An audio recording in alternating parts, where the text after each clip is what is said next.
Hello everyone, welcome to Study Smart tutorial. Today I will explain death of a partner. Here Ashok, Balu and Chandru are partner sharing profit and losses in the ratio of 2:2:1.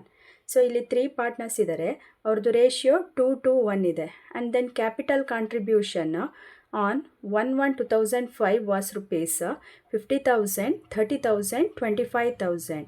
So ಇಲ್ಲಿ 3 ಪಾರ್ಟ್ನರ್ಸಲ್ಲಿ ಯಾವ partner died ಆಗಿರೋದು ಅಂತ ಹೇಳಿದ್ರೆ Ashok died ಆಗಿದ್ದಾರೆ. So Ashok died ಆಗಿರೋದು ಯಾವ ಡೇಟಲ್ಲಿ 1/7/2005 so ಇಲ್ಲಿ death of A ಪಾರ್ಟ್ನರಲ್ಲಿ ನಮಗೆ ಒಂದು ಪೀರಿಯಡ್ ತುಂಬ ಇಂಪಾರ್ಟೆಂಟ್ ಇರುತ್ತೆ. ಆ ಪೀರಿಯಡ್ ಇಂಟರ್ವೀನಿಂಗ್ ಪೀರಿಯಡ್ ಅಂತ ಹೇಳ್ತೇವೆ.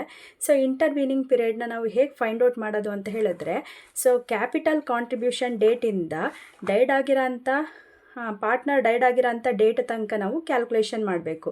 ಸೊ ಇಲ್ಲಿ ಬಿಗಿನಿಂಗ್ ಡೇಟ್ ಇದೆ.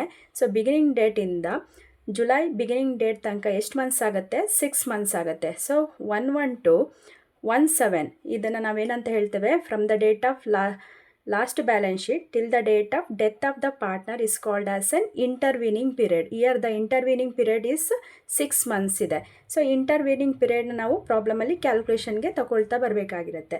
ಸೊ ಇದರಲ್ಲಿ first adjustment salary to Ashok 400 per month, interest on capital 10% per annum, his share of goodwill. The goodwill of the firm is valued at 25,000 as per AS 26 and profit of the firm valued 6,000, reserves of the firm valued 15,000. Here we have to prepare Ashok capital account. Okay, first ಸಮ್ಮಲ್ಲಿ ನಾವು goodwill valued ಇದೆ, his ಇದೆಯಾ firm ಇದೆಯಾ ಅಂತ check ಮಾಡ್ಕೊಳ್ಬೇಕು. First ಇಲ್ಲಿ ಸಮ್ಮಲ್ಲಿ his share ಅಂತ ಕೊಟ್ಟಿದ್ದಾರೆ, ಬಟ್ ಅಲ್ಲಿ ನೆಕ್ಸ್ಟ್ ನೋಡಿ ಗುಡ್ವಿಲ್ ಆಫ್ ದ ಫರ್ಮ್ ಅಂತ ಇದೆ. ಸೊ ಅವಾಗ ಇಲ್ಲಿ ನಾವು ಫರ್ಮ್ ಗುಡ್ವಿಲ್ ಅಂತ ಹೇಳಿ ಟ್ರೀಟ್ ಮಾಡ್ಕೊಳ್ಬೇಕು. ಈ ಫರ್ಮ್ ಗುಡ್ವಿಲ್ ಇದ್ದರೆ ಹೇಗೆ ಕ್ಯಾಲ್ಕುಲೇಷನ್ಸ್ ಮಾಡ್ತೀವಿ ಅಂತ ಹೇಳಿದ್ರೆ, so calculations of goodwill of the firm is rupees 25,000 and Ashok share Ashok, Balu, Chandru 2:2:1 ಇದೆ. ಅಶೋಕ್ದು ರೇಷಿಯೋ ಬಂದು ನಮಗೆ 2 ಇದೆ. 2 + 2 to 1 ಆ್ಯಡ್ ಮಾಡಿದ್ರೆ ನಮಗೆ 5 ಬರುತ್ತೆ. ಸೊ ಅಶೋಕ್ ಶೇರು 2/5 ಇದೆ. ಸೊ ಅವಾಗ ನಾವು ಗುಡ್ವಿಲ್ ಅಮೌಂಟ್ ಇಂಟು 2/5 ಮಾಡಬೇಕು. ಯಾಕಂದರೆ ಸಮ್ಮಲ್ಲಿ ನಮಗೆ ಫರ್ಮ್ ಅಂತ ಕೊಟ್ಟಿರೋದ್ರಿಂದ ಗುಡ್ವಿಲ್ ಇದು 3 ಪಾರ್ಟ್ನರ್ಸ್ದು ಗುಡ್ವಿಲ್ ನಮಗೆ ಬೇಕಾಗಿರೋದು ಅಶೋಕದು ಮಾತ್ರ.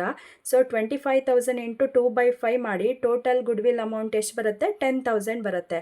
After the death of the Ashok the goodwill is only enjoyed by the continuing partners. Here the continuing partners are Balu and Chandru. So continuing partner ratios ಮಾತ್ರ ತಗೊಳ್ಬೇಕು. 2 + 1 = 3 ಆಗಿರುತ್ತೆ. ಸೊ 10,000 ಇಂಟು 2/3 ರೌಂಡ್ ಆಫ್ ಮಾಡ್ಕೊಳ್ಬೇಕು. ಇಲ್ಲಿ 0.66 ಬರುತ್ತೆ. So 6,667. ಹಾಗೆ Chandru capital ಅಕೌಂಟ್ನ maintain ಮಾಡಬೇಕು. 10,000 into 1/3 so 3,333. ಇದು 0.5ಗಿಂತ ಬಿಲೋ ಇದೆ. ಸೊ ರೌಂಡ್ ಆಫ್ ಮಾಡಿದ್ರೆ 3,333 ಆಗಿರುತ್ತೆ. ಇದು ಗುಡ್ವಿಲ್ ವ್ಯಾಲ್ಯೂಡ್. ಸೊ ವ್ಯಾಲ್ಯೂಡಲ್ಲಿ ಫರ್ಮ್ ಗುಡ್ವಿಲ್ ಇದ್ದರೆ ಯಾವಾಗಲೂ ಕೂಡ ಡೆಡ್ ಆಗಿರೋ ರೇಷಿಯೋ ಆಮೇಲೆ ಬಂದಿರೋಂಥ ಅಮೌಂಟನ್ನು ಕಂಟಿನ್ಯೂಯಿಂಗ್ ಪಾರ್ಟ್ನರ್ ರೇಷಿಯೋಸಲ್ಲಿ ಡಿಸ್ಟ್ರಿಬ್ಯೂಟ್ ಮಾಡಬೇಕು. ಸೊ ಈಗ ನೆಕ್ಸ್ಟು ಇಲ್ಲಿ ಯಾವ ಅಕೌಂಟನ್ನು ಪ್ರಿಪೇರ್ ಮಾಡೋಕ್ಕೆ ಹೇಳಿದ್ದಾರೆ? ನಮಗೆ capital account. So first Ashok capital account ಅಂತ ಮೇಂಟೈನ್ ಮಾಡ್ಕೊಳ್ಬೇಕು. Particular amount. ಸೊ ನಮಗೆ ಎಲ್ಲ ಟ್ರಾನ್ಸಾಕ್ಷನ್ಸ್ನ ನಾವು ಎಲ್ಲಿ ರೆಕಾರ್ಡ್ ಮಾಡ್ತಾ ಹೋಗ್ತೀವಿ? ಕ್ರೆಡಿಟ್ ಸೈಡಲ್ಲಿ ರೆಕಾರ್ಡ್ ಮಾಡ್ತಾ ಬರಬೇಕು. ಫಸ್ಟ್ ಯಾವಾಗಲೂ ಕೂಡ ಇದು ವಿತೌಟ್ ಬ್ಯಾಲೆನ್ಸ್ ಶೀಟ್ ಸಮ್ ಆಗಿರೋದ್ರಿಂದ ಪಾರ್ಟ್ನರ್ಸ್ದು ಡೈಡ್ ಆಗಿರೋಂಥ ಪಾರ್ಟ್ನರ್ದು ಕ್ಯಾಪಿಟಲ್ನ ರೆಕಾರ್ಡ್ ಮಾಡ್ಕೊಳ್ಬೇಕಾಗಿರುತ್ತೆ. ಸೊ ಇಲ್ಲಿ ಕ್ಯಾಪಿಟಲ್ ಅಶೋಕ್ದು ಕ್ಯಾಪಿಟಲ್ ಎಷ್ಟು 1000 ಇದೆ? 50,000 ಇದೆ. So by balance brought down. ಯಾಕೆ ಬ್ಯಾಲೆನ್ಸ್ ಅಂತ ಮೆನ್ಷನ್ ಮಾಡ್ತಿದ್ದೀವಿ ಅಂತ ಹೇಳಿದ್ರೆ, ಕ್ಯಾಪಿಟಲ್ ಅಕೌಂಟಲ್ಲಿ ಕ್ಯಾಪಿಟಲ್ ಅಂತ ಹೇಳಿ ರೆಕಾರ್ಡ್ ಮಾಡಬಾರ್ದು. It is always treated as an balance. By balance brought down 50,000. And then first adjustment ನೋಡಿ, ಅಲ್ಲಿ salary to Ashok 400 per month ಇದೆ. So 400 into intervening period. Already ನಾವು ಇಂಟರ್ವೀನಿಂಗ್ ಪೀರಿಯಡ್ನ ಕ್ಯಾಲ್ಕುಲೇಷನ್ ಮಾಡಿದ್ದೇವೆ. ಸೊ ಪರ್ ಮಂತ್ ಅಂತ ಕೊಟ್ಟಿರೋದ್ರಿಂದ ಸ್ಯಾಲರಿ 400 ಇಂಟು 6 2,400ನ maintain ಮಾಡಬೇಕು. ಅದೇ ಸ್ಯಾಲರಿ 400 ಪರ್ ಆ್ಯನಮ್ ಅಂತ ಇದ್ದರೆ ಡೈರೆಕ್ಟಾಗಿ 400ನ ನಾವು ರೆಕಾರ್ಡ್ ಮಾಡಬೇಕಾಗಿರುತ್ತೆ.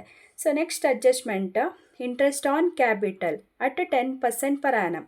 ಸೊ ಇಂಟ್ರೆಸ್ಟ್ ಆನ್ ಕ್ಯಾಪಿಟಲ್ ಅಂದಾಗ ಕ್ಯಾಪಿಟಲ್ ಕಾಂಟ್ರಿಬ್ಯೂಷನ್ 50,000 ಇದೆ. ಈ 50,000ಗೆ ನಾವು ಪ್ರಾಬ್ಲಮಲ್ಲಿ 10% ಕೊಟ್ಟಿದ್ದಾರೆ, 10/100ನ ಮೇಂಟೈನ್ ಮಾಡಿ. ಆ್ಯಂಡ್ ದೆನ್ ಎಷ್ಟು ಮಂತ್ ಇಂಟ್ರೆಸ್ಟ್ನ ಎಂಜಾಯ್ ಮಾಡ್ತಿದ್ದಾರೆ ಅಶೋಕ್? Only 6 months. ಸೊ 6/12 ಮಾಡಬೇಕು, 2500 ಬರುತ್ತೆ. Okay, next third adjustment good will valued. Already ನಾವು ವರ್ಕಿಂಗ್ ನೋಟ್ನ ಮಾಡ್ಕೊಂಡಿದ್ದೀವಿ, good will calculations. So working note compulsory ಅಂತೇನಿಲ್ಲ, ಅಕೌಂಟಲ್ಲಾದರೂ ಮೇಂಟೈನ್ ಮಾಡ್ಬೋದು, ಅಥವಾ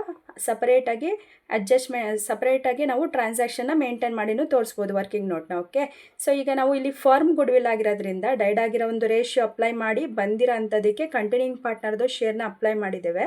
ಸೊ ಅವಾಗ ನಮಗೆ 6667, 3333 ರೂಪೀಸ್ ಇದೆ. ಸೊ ಇಲ್ಲಿ after the death of Ashok the goodwill is only enjoyed by the Balu and Chandru. So ಅದಕ್ಕೆ ನಾವಿಲ್ಲಿ Balu capital account and Chandru's capital account ಅಂತ ಹೇಳಿ ರೆಕಾರ್ಡ್ ಮಾಡಬೇಕು. And then the next adjustment is profit of the firm is valued at ₹7,000 ಅಂತ ಇದೆ. ಇಲ್ಲಿ firm ಕೊಟ್ಟಿದ್ದಾರೆ. Firm ಅಂದಾಗ ಇದು 3 ಪಾರ್ಟ್ನರ್ಸ್ಗಿರೋದು. ನಮಗೆ ಬೇಕಾಗಿರೋದು ಅಶೋಕದು ಕ್ಯಾಪಿಟಲ್ ಪ್ರಾಫಿಟ್. ಸೊ ಅಡ್ಜಸ್ಟ್ಮೆಂಟಲ್ಲಿರೋಂಥ ಪ್ರಾಫಿಟ್ನ ನಾವು profit and loss suspense account ಅಂತ ಟ್ರೀಟ್ ಮಾಡಬೇಕು. ಅದೇ ಬ್ಯಾಲೆನ್ಸ್ ಶೀಟಲ್ಲಿದ್ದರೆ accumulated profit or undistributed profit ಅಂತ ಹೇಳಿ ತಗೊಳ್ಬೇಕಾಗಿರುತ್ತೆ. So profit and loss suspense account 7,000 into ratio, Ashok ratio and intervening period 6 months, 1,400. And then the last adjustment is reserve. So reserve fund 15,000 into Ashok share. ಎಷ್ಟು ರಿಸರ್ವ್ನ apply ಮಾಡಿದ್ದೀವಿ ಅಂದರೆ only 2/5 ಶೇರಲ್ಲಿ 6,000 ಬರುತ್ತೆ. So ಇನ್ಯಾವುದೂ ಟ್ರಾನ್ಸಾಕ್ಷನ್ಸ್ ಇಲ್ಲ. ಆ್ಯಡ್ ಕ್ರೆಡಿಟ್ ಸೈಡ್ ಆ್ಯಡ್ ಮಾಡ್ಕೊಳ್ಳಿ. Opposite ಸೈಡಲ್ಲಿ ಮೇಂಟೈನ್ ಮಾಡಿ. ಲೆಸ್ ಮಾಡೋದಕ್ಕೆ ಏನೂ ವ್ಯಾಲ್ಯೂ ಇಲ್ಲ ಅಂತ ಹೇಳಿದ್ರೆ ಸೇಮ್ ವ್ಯಾಲ್ಯೂನೇ ಕ್ಯಾರಿ ಆಗುತ್ತೆ. ಸೊ ಪ್ರಾಬ್ಲಮಲ್ಲಿ ನಮಗೆ ಪ್ರಿಪೇರ್ ಮಾಡೋಕ್ಕೆ ಕೊಟ್ಟಿರೋದು ಕ್ಯಾಪಿಟಲ್ ಅಂದಾಗ ಬರೋವಂಥ ಬ್ಯಾಲೆನ್ಸಿಂಗ್ ಫಿಗರ್ ಎಲ್ಲಿಗೆ ಟ್ರಾನ್ಸ್ಫರ್ ಆಗುತ್ತೆ ಅಂತ ಹೇಳಿದ್ರೆ ಎಕ್ಸಿಕ್ಯೂಟರ್ ಲೋನ್ ಅಕೌಂಟ್ಗೆ ಟ್ರಾನ್ಸ್ಫರ್ ಆಗುತ್ತೆ. Thank you.